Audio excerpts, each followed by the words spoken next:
You're not a real man. My ex would never say no to me. She snapped in front of her friends, so I ghosted her without a word. Now she's begging to talk, but even her ex blocked her, and I don't even think about her anymore. Hey viewers, before we move on to the video, please make sure to subscribe to the channel and hit the like button if you want to see more stories like this. Thanks.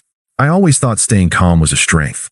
My dad used to say, "Don't raise your voice, raise your standards." That stuck with me. I'm not loud. I'm not dramatic. I don't make scenes. And for most of our relationship, Ava said she loved that about me. "You're so steady," she told me once, tracing her fingers down my arm. "You make me feel safe." I believed her. I believed a lot of things she said. We'd been dating for about 2 years. I met her at a mutual friend's game night, and she was electric. Confident, flirty, always the center of attention. Meanwhile, I was the quiet guy on the couch sipping a drink, watching everyone else bounce off the walls. She liked that about me. At first, for the first few months, things were great. She loved that I cooked for her, remembered the small stuff, didn't play games. I was stable, supportive, and gave her space to be herself. But somewhere along the way, that stopped being enough. Little things started to shift. Compliments turned into backhanded jabs. "You're so responsible," became, "God, you're such a rule follower." "Thanks for planning that weekend trip," became, "You never do anything spontaneous." Then came the comparisons. Not constant. Not at first. Just little throwaway comments. "Jason used to surprise me with stuff like this all the time," she said once when I brought home dinner from a new restaurant. Jason, her ex. The first time she mentioned him, we were just talking late one night, and she said, "He was intense. Too much.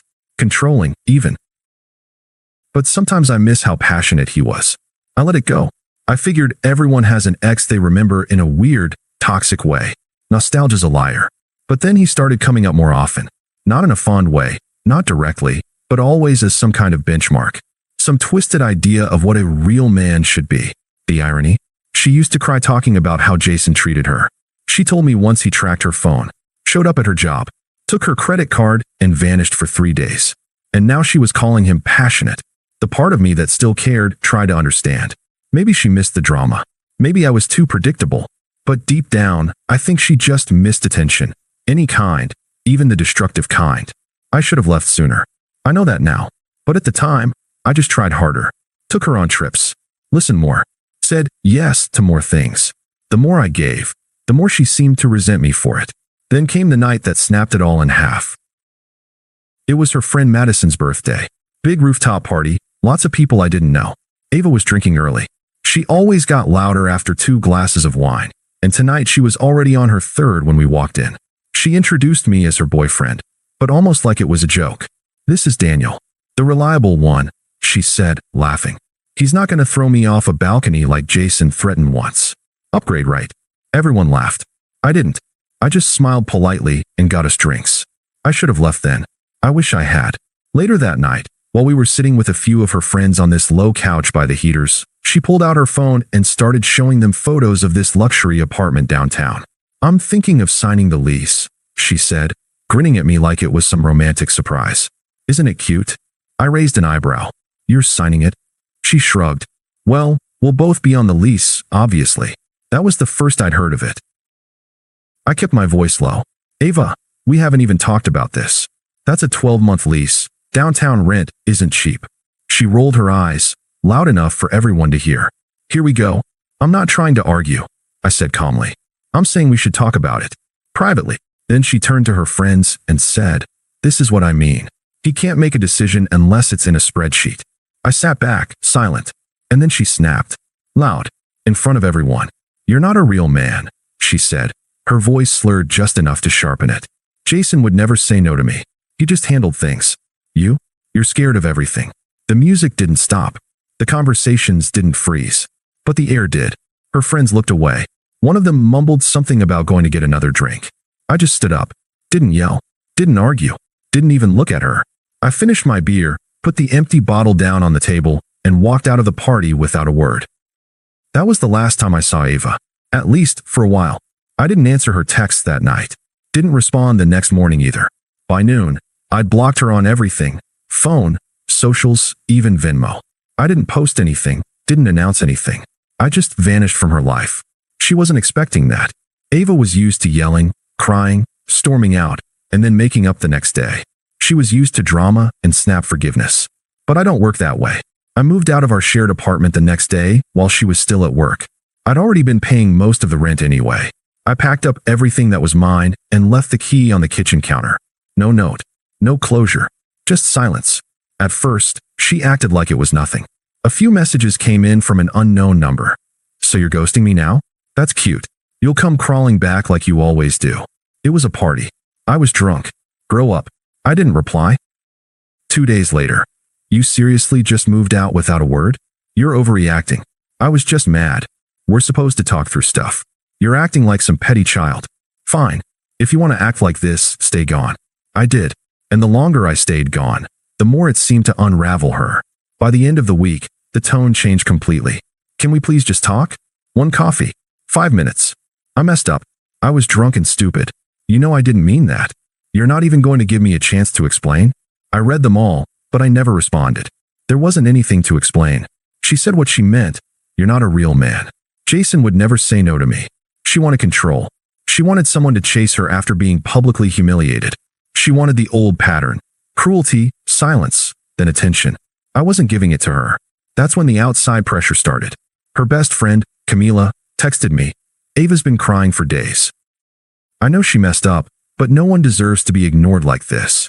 Then a mutual friend, Eric, messaged me on Instagram. Dude, she's not doing well. At least let her say her piece. They meant well, but they weren't there. They didn't hear what she said.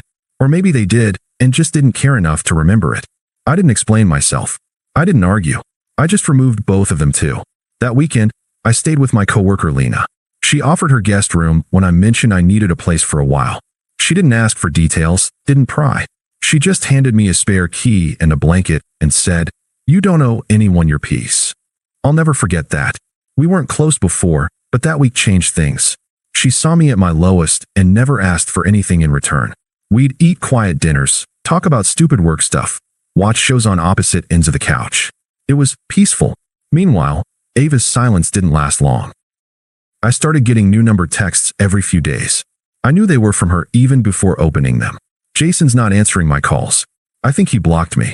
I didn't even want to talk about that apartment. You made it awkward.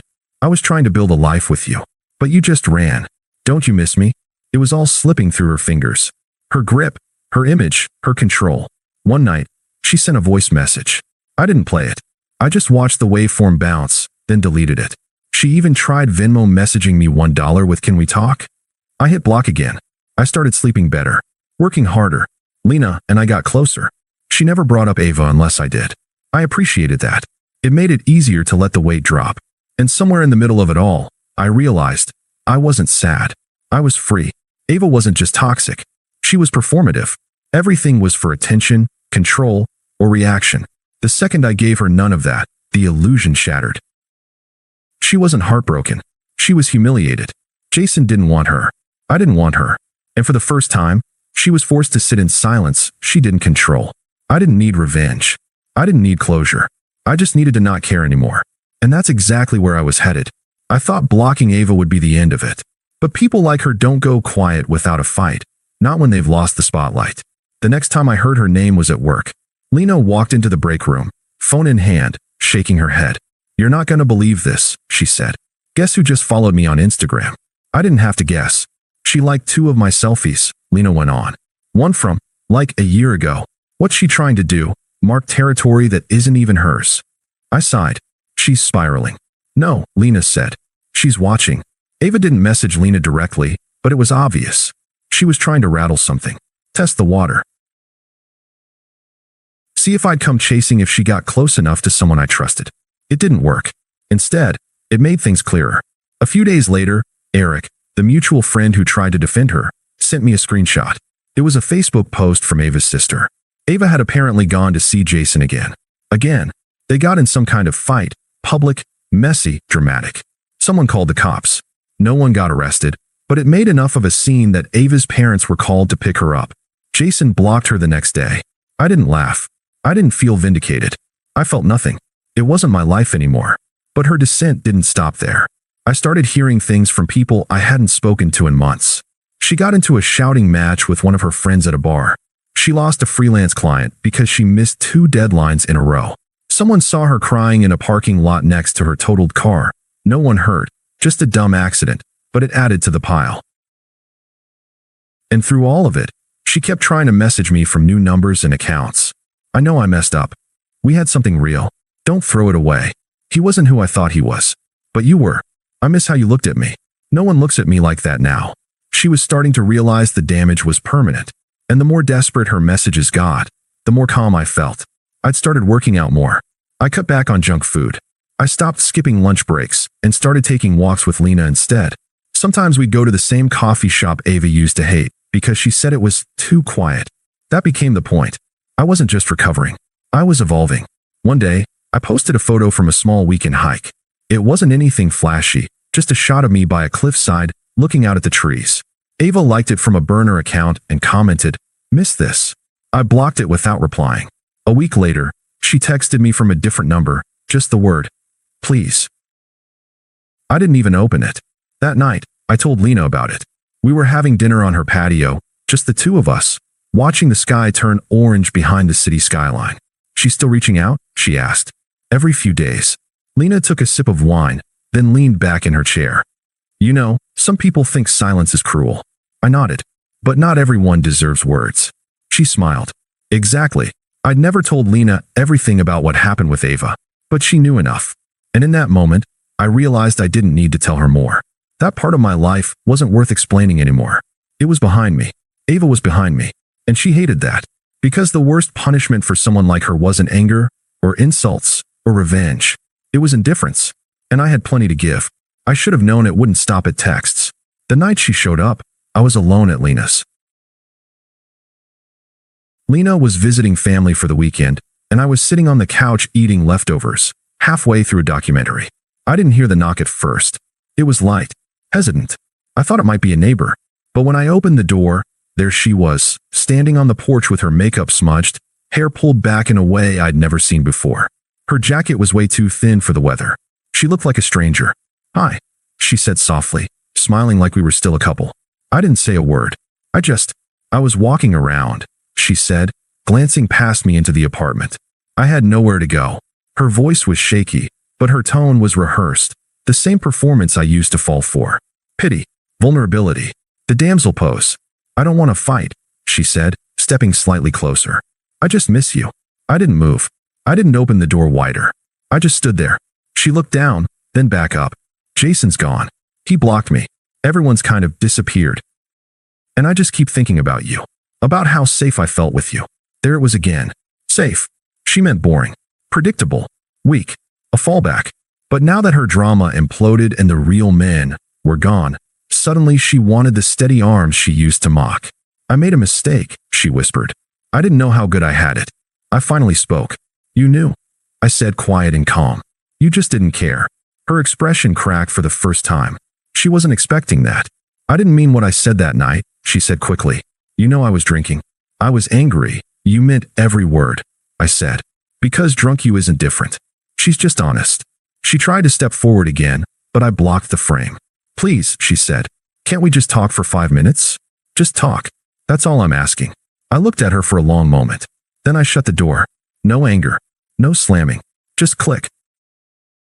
She stayed out there for a few more seconds, maybe waiting for the door to reopen. Then I heard her walk off. She never knocked again. After that, things went quiet for a while. I figured maybe that was it. She finally gave up. But people like Ava don't give up. They recalculate. 2 weeks later, I got invited to a mutual friend's engagement party. I didn't want to go, honestly, but Lena nudged me into it. "It's time," she said. "You've already moved on. Why hide it?" She wasn't wrong. I wore a clean button-up, showed up late, and kept things casual. I didn't drink. I didn't linger. I just made my rounds, said hi to old friends, and found a quiet spot by the back patio with a plate of food and peace. And then I heard her laugh. "Ava." I turned slowly. She was standing by the bar inside, talking to someone I didn't recognize. Dressed like she was trying way too hard to look like she wasn't trying. She saw me before I could turn away. Our eyes met for just a second, and she broke away from her group and came straight toward me. "Hey," she said, breathless. "Didn't think I'd see you here." I nodded once. "It's a small city." She laughed awkwardly. then looked down at her shoes like this was some kind of rom-com. I just wanted to say, I'm really sorry for everything. For how I treated you. For what I said that night. I said nothing. She took it as an invitation to keep going. I didn't mean it. You know that, right? I was drunk. I was trying to impress my friends. It was stupid. I let her talk. I was scared, she said. You were so calm all the time. It made me feel alone. Like you didn't care. I finally spoke. I was calm because I trusted you. I said. Because I thought we were partners. Turns out, I was alone the whole time. She blinked hard, like she was trying not to cry. Jason's not who I thought he was, she whispered. He used me. I was so stupid. You were selfish, I corrected. Not stupid. You knew exactly what you were doing. You just didn't think I'd walk. I just needed to feel wanted, she said, her voice rising slightly. He made me feel that way. You didn't. I tilted my head. So it was my fault you cheated? She opened her mouth, then shut it. I didn't cheat, she muttered weakly. No, I said. You just degraded me in public and chased the guy you used to cry about. That's not cheating. It's just pathetic. Her face twisted. You think you're better than me now, don't you? No, I said. I've always been better. I just didn't realize it until you showed me who you really are. She stared at me, waiting for me to flinch. I didn't. Lena walked up beside me a second later. You ready to go? I nodded and turned back to Ava one last time. I hope you figure yourself out, I said. But I'm not going to be part of the mess you leave behind anymore. Then I walked out with Lena. Ava didn't follow. She hasn't reached out since. It's been months now. Ava's name doesn't come up anymore. Not from friends, not from messages, not from my own thoughts. She's just gone. I still see her accounts sometimes. New ones, each with fewer followers, each one quieter than the last. I don't block them anymore. I don't need to. Some ghosts haunt you. Others fade when you stop chasing them. I didn't win anything. I didn't get revenge. I just stopped giving her power. Now I sleep well, eat better, and spend my weekends with people who don't drain me.